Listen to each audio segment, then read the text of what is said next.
सुना है लोग उसे आग भर के देखते हैं, सुना है लोग उसे आग भर के देखते हैं, सो उसके शहर में कुछ दिन ठहर के देखते हैं।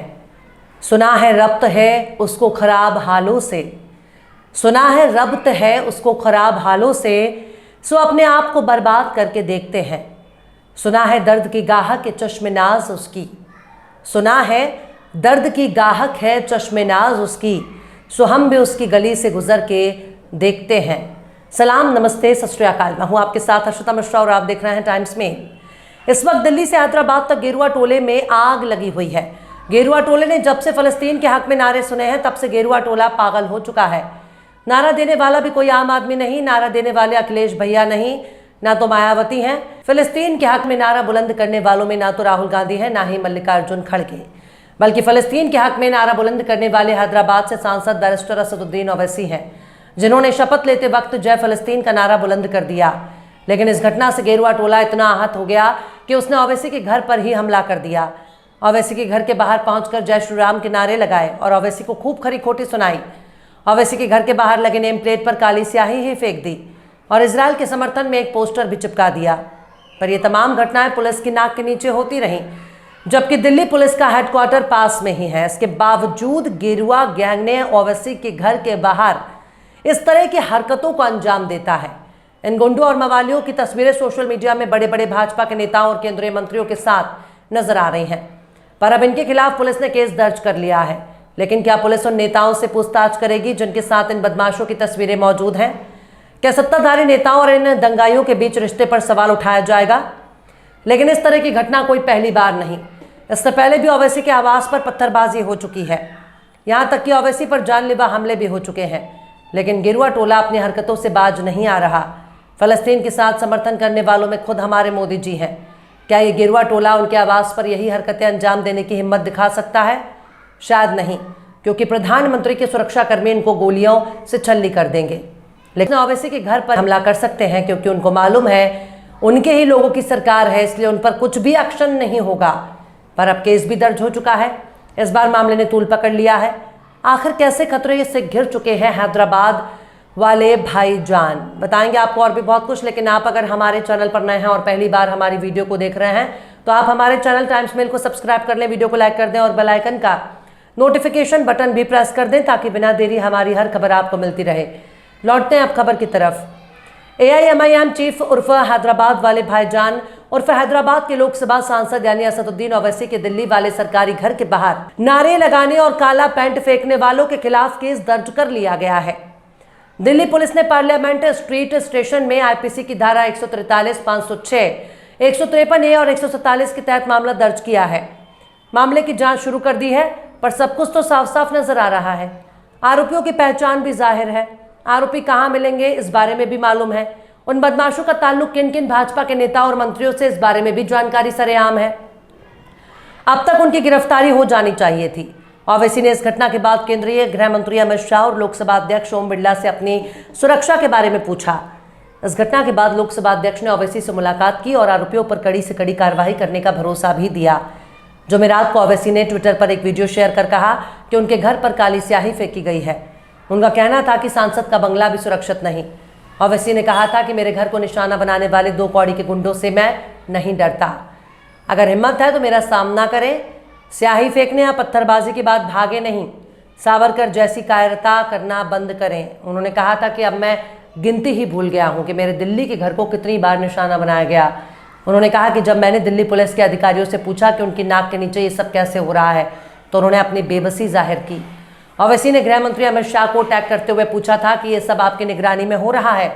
साथ ही लोकसभा अध्यक्ष ओम बिरला से कहा कि कृपया हमें बताएं कि सांसदों की सुरक्षा की गारंटी होगी या नहीं। पर इस तरह की वारदात कोई पहली बार नहीं। फरवरी 2023 में ओवैसी के घर पर पथराव हुआ। उस वक्त वो जयपुर में थे। 36 अशोका गार्डन पर बने इस घर में काम करने वाले लोगों ने उन्हें घटना की जानकारी दी। इसके बाद ओवैसी ने संसद मार्ग पुलिस थाने में शिकायत दर्ज कराई थी। उन्होंने आरोप लगाया था कि उपद्रवियों ने उनके घर पर पत्थर फेंके और खिड़कियों के कांच तोड़ दिए। हालांकि उस मामले में क्या कार्रवाई होती है उसका भी कुछ अता पता नहीं। यूपी विधानसभा चुनाव के दौरान तो बाकायदा ओवैसी पर जानलेवा हमला किया गया। 3 फरवरी को हापुड़ में टोल प्लाजा के पास ओवैसी पर गोलियां चली। ओवैसी मेरठ के किठौर विधानसभा क्षेत्र में चुनावी प्रचार करने के बाद दिल्ली के लिए लौट रहे थे। तभी हमलावर सचिन शर्मा और शुभम गुर्जर ने 4 राउंड फायरिंग की थी। 2 बुलेट लगने से ओवैसी की कार के निचले हिस्से में छेद हो गया था। उस वक्त ओवैसी बाल बच गए, लेकिन अब मामला पहले से ज़्यादा गंभीर है। भारत सरकार फ़लस्तीन के साथ खड़ी है, फ़लस्तीन के साथ अपनी हमदर्दी का इजहार भी करती है, पर बीजेपी और पूरा का पूरा संघ परिवार इजराइल के साथ खड़ा है। ऐसे में ओवैसी ने संसद में शपथ के दौरान जय फ़लस्तीन यानी फ़लस्तीन जिंदाबाद का नारा बुलंद कर दिया, जिसके बाद बीजेपी और पूरा का पूरा गेरुआ टोला भड़क गया। संसद में 25 जून को ओवैसी ने शपथ के बाद जय भीम, जय मीम, जय तेलंगाना, जय फ़लस्तीन, तकबीर अल्लाहू अकबर का नारा लगाया। फिर प्रोटेम स्पीकर से हाथ मिलाने पहुंचे। एनडीए के सांसदों ने इसे नियम के खिलाफ बताया। इस वाक़े के बाद ओवैसी ने अपने ट्विटर हैंडल पर पोस्ट लिखा कि 5वीं बार लोकसभा के सदस्य के रूप में शपथ ली। इंशाअल्लाह मैं भारत के हाशिए पर पड़े लोगों के मुद्दे को ईमानदारी से उठाता रहूंगा। शपथ के बाद संसद परिसर में मीडिया के सवालों पर ओवैसी ने कहा, अन्य सदस्य भी अलग अलग बातें कर रहे हैं। मैंने जय भीम, जय मीम, जय तेलंगाना, जय फ़लस्तीन कहा, तो ये कैसे गलत है? मुझे संविधान का प्रावधान बताएं। आपको दूसरों की बातें भी सुननी चाहिए। मैंने वही कहा जो मुझे कहना था। महात्मा गांधी ने फ़लस्तीन के बारे में क्या कहा था, इसे भी पढ़ें। खैर, बहस के मामले में ओवैसी का कोई तोड़ नहीं। ओवैसी ने फ़लस्तीन का जिक्र करने के सवाल पर कहा कि वे पीड़ित लोग हैं। खैर, इस मामले में बीजेपी संसद ने बहुत ऐतराज़ किया है। अगर ओवैसी साहब ने इजराइल के समर्थन में नारा लगाया होता तो पूरा का पूरा गेरुआ टोला ओवैसी साहब को दूल्हा भाई मान लिया होता, लेकिन ओवैसी ने उस फ़लस्तीन के हक में नारा लगा दिया, जिसके खिलाफ गेरुआ टोला एजेंडा चलाता है और यह एजेंडा लगातार चलाया जा रहा है। पर सवाल यह है कि इस तरह की हरकतों में किसके पास वक्त है? जो काम धंधे वाला आदमी है उसके पास तो अपने पड़ोसी से बात करने के लिए वक्त नहीं, लेकिन गेरुआ टोला बिल्कुल छुट्टा घूम रहा है, क्योंकि उसके पास काम नहीं, उसके पास केवल हिंदू और मुसलमान करने के लिए ज़्यादा वक्त है। वो सोचता है कि अगर भारत से सारे मुसलमान चले गए, भारत खुशहाल हो जाएगा। पर जब भारत में मुसलमान नहीं थे, तब की समस्याओं के लिए कौन जिम्मेदार था? सत्ता और सिस्टम को ऐसे नफरती लोगों को चुन चुन कर सबक सिखाना चाहिए, वरना देश यूं ही बदनाम होता रहेगा। फ़लस्तीन तो बस एक बहाना है। नफरत के लिए बहुत से मुद्दे अपनी बारी का इंतजार कर रहे हैं।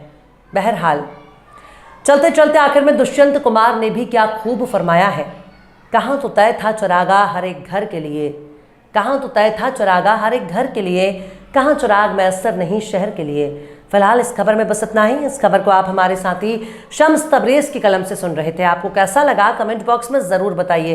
वीडियो पसंद आए तो लाइक करें। हमारे वीडियो को डाउनलोड करके सोशल मीडिया पर अपलोड करने पर यूट्यूब और फेसबुक आपको ऑटोमेटिक कॉपीराइट स्ट्राइक भेजकर यूट्यूब चैनल और फेसबुक को बंद कर सकता है। इसलिए वीडियो पसंद आए तो यूट्यूब के वीडियो लिंक को फेसबुक, ट्विटर, व्हाट्सएप पर अपने रिश्तेदार, यार, दोस्तों को भी शेयर करें। और बेबाक, निष्पक्ष, स्वतंत्र पत्रकारिता को सपोर्ट करने के लिए आप हमारे चैनल टाइम्स मेल को ज़रूर से सब्सक्राइब करें। और हाँ, बेल आइकन की घंटी वाली बटन भी आप ज़रूर से दबा दें, ताकि आपको हमारे आने वाले नए वीडियो की नोटिफिकेशन फ़ौरन ही मिल जाए।